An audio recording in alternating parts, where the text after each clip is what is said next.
Good evening, guys, and welcome to the first episode of the Southwick Report.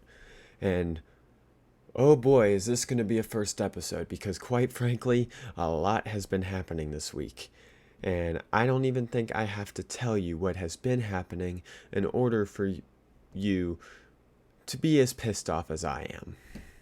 It's been a rough week, and quite frankly, it's one of the reasons why I finally bit the bullet, and that was poor choice of words. But ultimately, that was one of the reasons why I decided to go ahead and move forward with starting this show. So let's go ahead and get a move on. Because quite frankly, in some breaking news, Jimmy Kimmel was fired. Yes, Jimmy Kimmel has, let's just say he has some baggage from pretending to grope a woman, to wearing blackface on national television, and now, recently, lying about Charlie Kirk. We hit some new lows over the weekend with the MAGA gang desperately trying to characterize this kid who murdered Charlie Kirk as anything other than one of them. Dude, you had the information available to you. Even if you're not the one researching, you would have seen it already. You deserve this.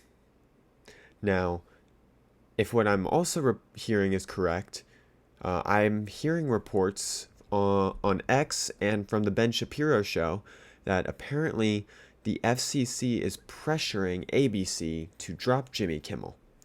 If that's the case, they need to back off, because quite frankly, we have been pushing to make sure that free speech is protected from the government. We do not need the government to try to monitor speech, because this is the exact same thing we fought the Democrats on when they tried doing this during the COVID pandemic. So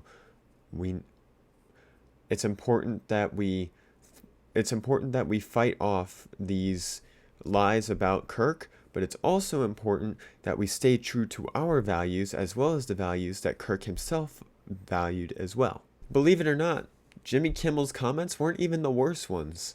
Newsweek reported that Ilhan Omar said Charlie Kirk's legacy should be in, quote, the dustbin of history. Absolutely disgraceful. I do not understand why on earth someone who built the following that he did, and someone who has shaped politics in a way that no one thought possible in the early 2000s. Why does he deserve to be in the dustbin of history? Just because of some of the stuff he said, some of the viewpoints he held? Which honestly were not that controversial if you hear them in their entirety.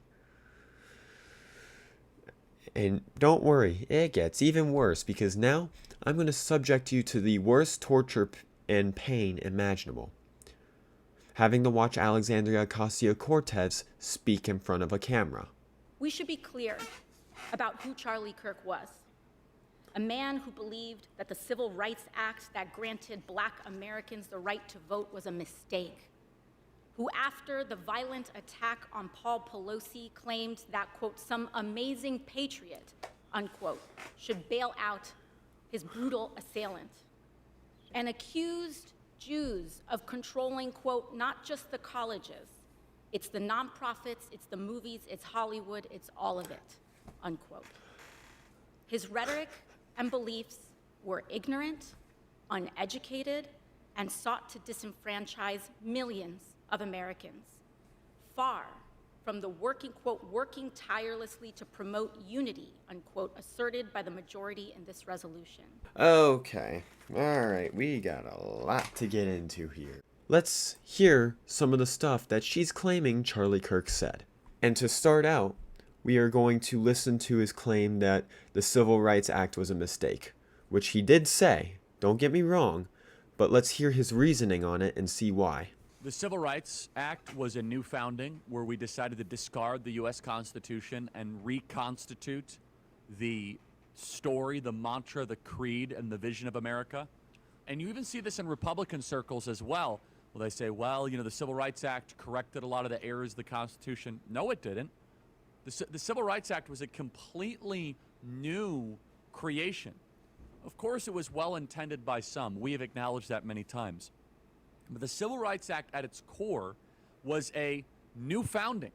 It was the discard what happened prior. The Constitution says people have equal rights. Imagine just treating people equally. The Civil Rights Act does not treat people equally because the legal theory under the Civil Rights Act is disparate impact. And so therefore you can't arrest a bunch of criminals in DC because you might be disproportionately arresting black men, and that might be deemed as racist. Basically, all he's saying there is that it was made to try to create racial equality, but in reality, it ruined racial equality by making it so that way officers who had to arrest black criminals were scared to do so out of worry of making it seem like they were racially profiling. I don't really think there was anything wrong with that. I mean, feel free to let me know in the comments if you disagree, but I have no issue with that.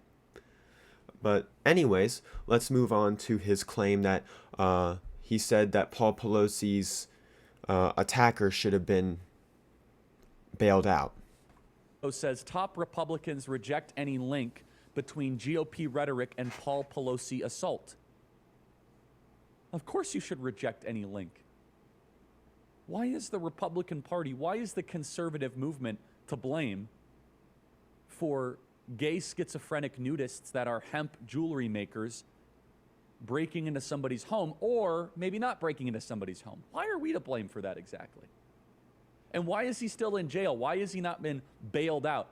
By the way, if some amazing patriot out there in San Francisco or the Bay Area wants to really be a midterm hero, someone should go and bail this guy out. I bet his bail's like 30 or 40,000 bucks.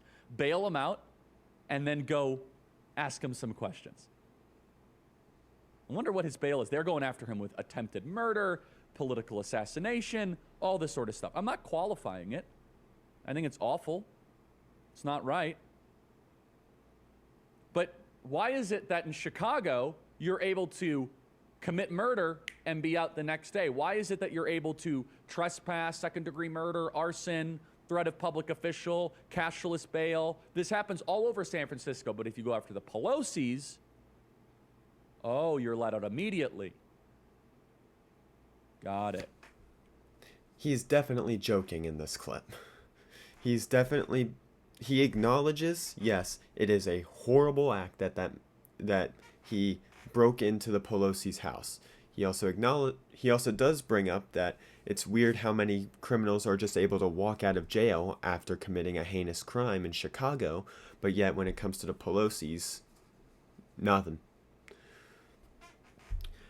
Meanwhile, you're looking into this, and he's bringing up, why on earth did he break in? We still have not figured out why. We have not heard any word on any part of that attack.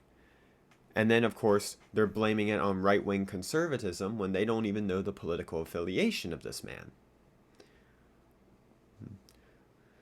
So yeah, all he's saying is, bail him out so we can get information. And he's saying it in a pretty joking manner. I think that's the important thing here, is that he's definitely saying that in a joking manner. Oh. Say what you will about it. Alright, and then the last one about Jewish donors. There is a real reckoning happening. Not, by the way, there are self-hating people in any group, right? And there are some Jews that are still like making excuses for all this. Not all of them, though. You're starting to see a fair amount start to defect and say, hold on a second. What have we done? Maybe those crazy right-wingers were right about immigration, that you can't keep on importing people that don't share your values. The ADL, by the way, has spent decades. The ADL raises nearly $100 million a year to just, quote-unquote, fight anti-Semitism. They've been oddly quiet recently. Why? It's because they're only focused on random conservatives in middle America. The ADL makes liberals think that random Trump voters in Idaho want to do a second Holocaust, when the Jew haters were right in front of them the whole time. In fact, the ADL demanded we let the Jew haters in. And in a stunning turn of events, the people that the ADL said were Jew haters are actually the biggest defenders of Judaism in Israel right now in the country. Us. conservative evangelical Christians.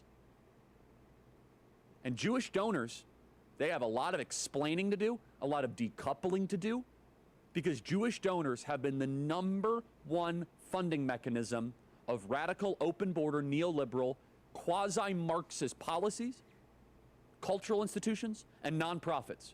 This is a beast created by secular Jews. And now it's coming for Jews, and they're like, what on earth happened? And it's not just the colleges. It's the nonprofits, it's the movies, it's Hollywood, it's all of it. It's like, time for you guys to wake up and say no more. Draw a line in the sand. I don't care if you hate me. I will not live through another Holocaust. Anyone who watches that clip can tell all he is saying is that the Jews aren't taking over everything. It's the fact that the Jews are supporting people who hate them.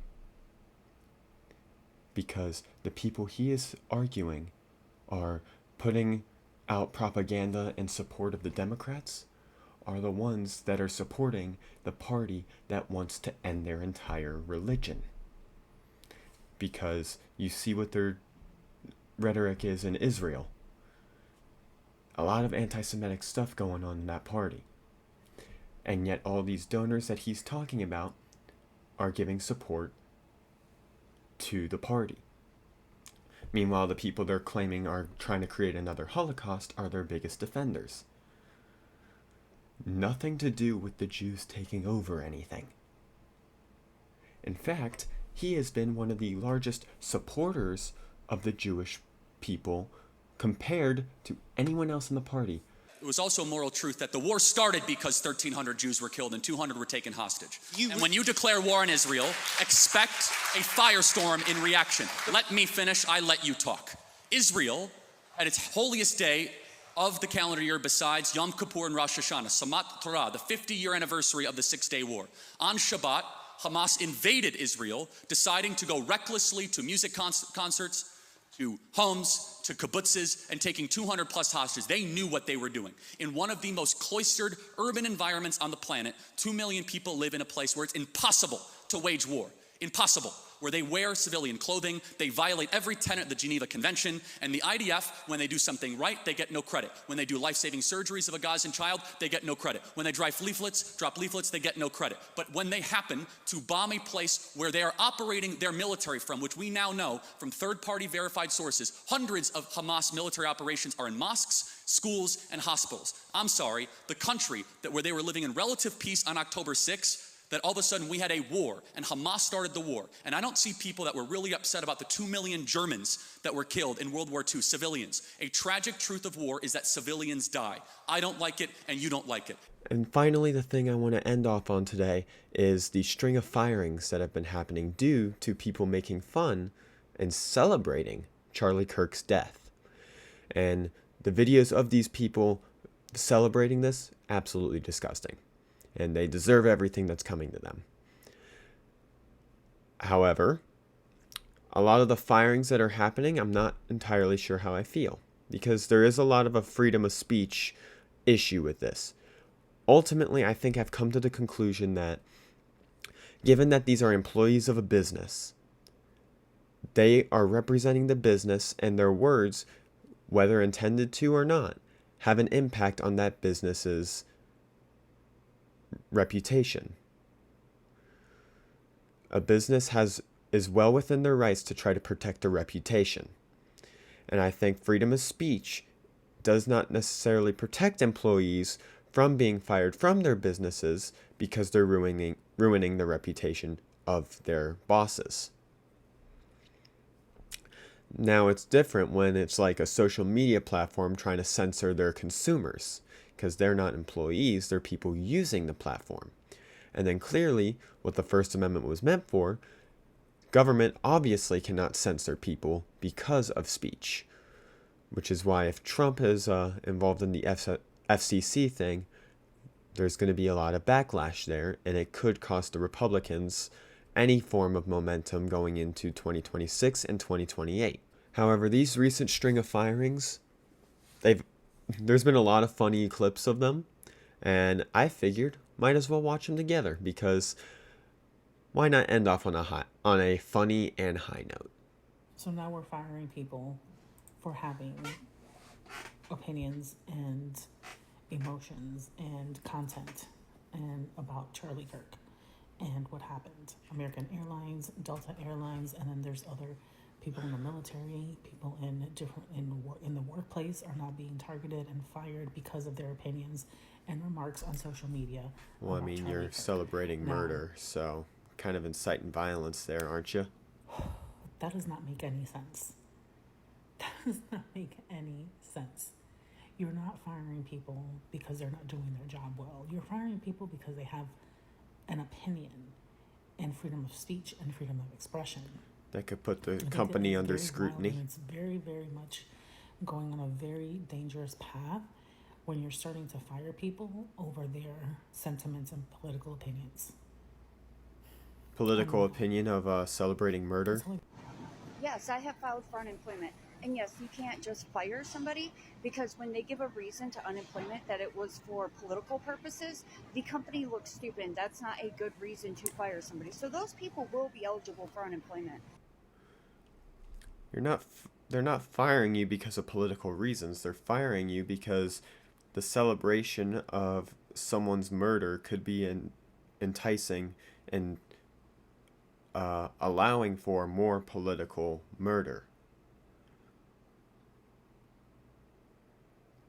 On top of that, you're putting the business under the scrutiny of the court of public opinion, so therefore they're not going to protect you if you're not willing to help them out. Sometimes it's just best to keep your thoughts to yourself. I made some stupid comments about Charlie Kirk. Oh, I bet. Otherwise you wouldn't be in this video. I said some things on Blue Sky. Of course it was Blue Sky. Why not? I'm sorry, not sorry for, but I said them. That makes it better, I guess. I deleted them. It doesn't, when it but was maybe. requested that I do don't so know. I by don't my think so. employer. And then today, on a weekend, I'm told that I am Why no so much longer emphasis employed on the at Microsoft. weekend? After 6 years, building the Diversity, Equity, and Inclusion Department from scratch, I lose my job because one of you, some random person, reports my posts to my employer, goes out of their way to find out where I work, and takes my job, takes my security away from me for a thought, for an opinion. And you talk about freedom of speech like you care about it, and you're just going to take my money, my life, my food off my plate because I don't like Charlie Kirk? That's not okay. It is not okay to target me because I felt joy that day. I can't help how I feel. I felt joy.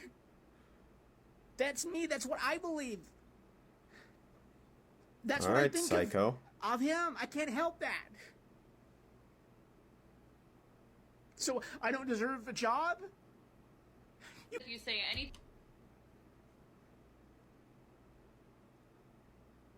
What?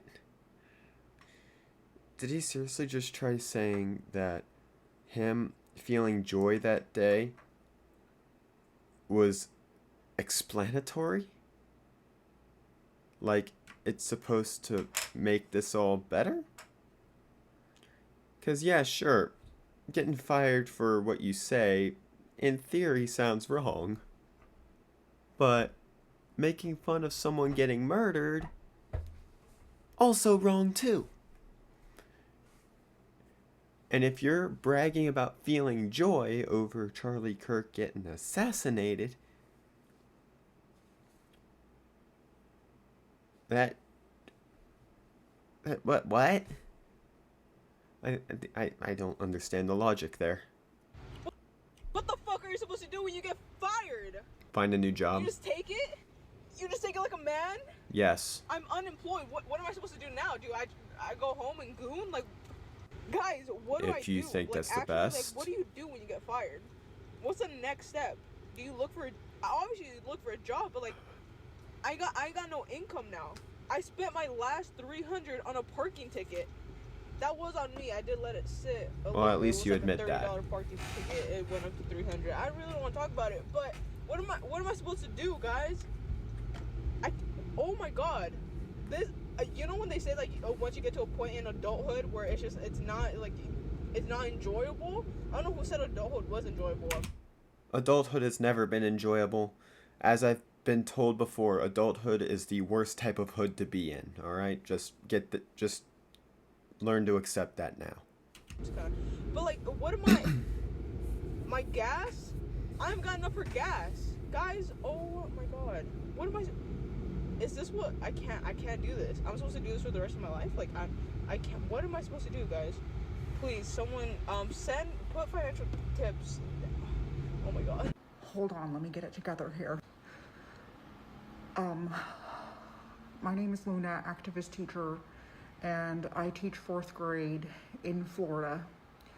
It's already been such a hard year having to deal with everything that Ron DeSantis makes me do, like teach math. I am currently on administrative leave, and my That's principal not normal. has told me that I will most likely not be returning back to the classroom. All because I celebrated the murder of a misogynistic, racist, xenophobic fascist.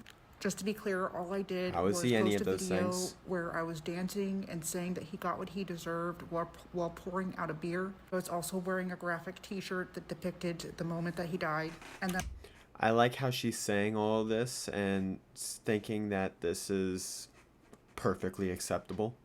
That's just beyond me right now. and I said his kids are better off without him. Really not that.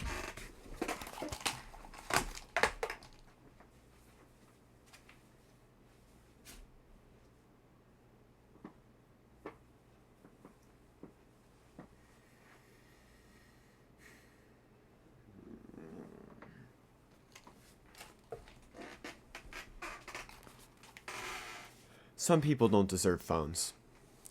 No, some people just do not deserve phones. How can you just confidently say that and not have just a little bit of anger towards yourself? That is fucked up. I don't know how on earth you do not see it that way.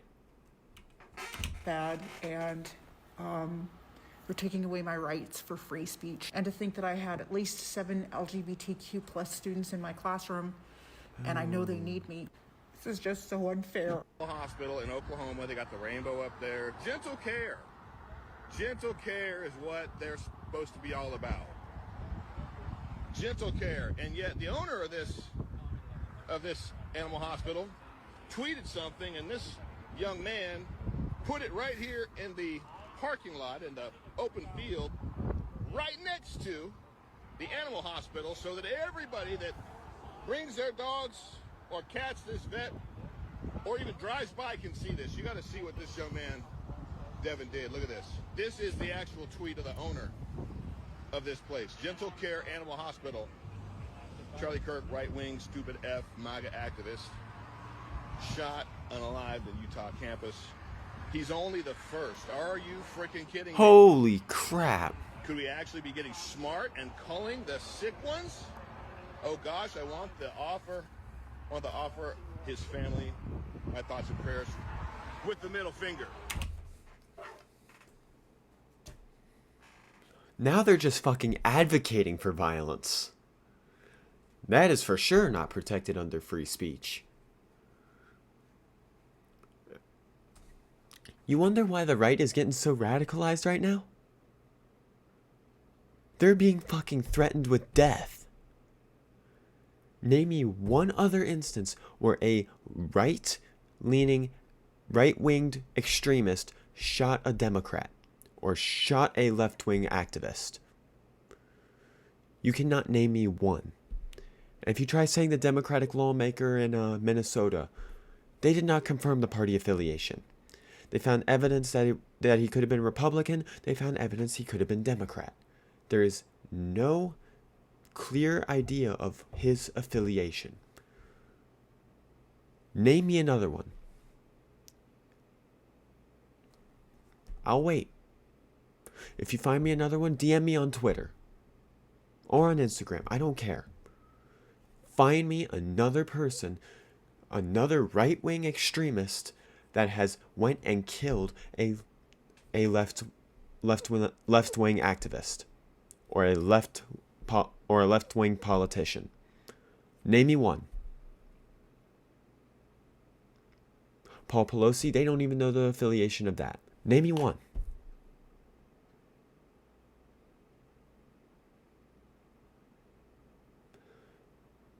That's all I'm saying.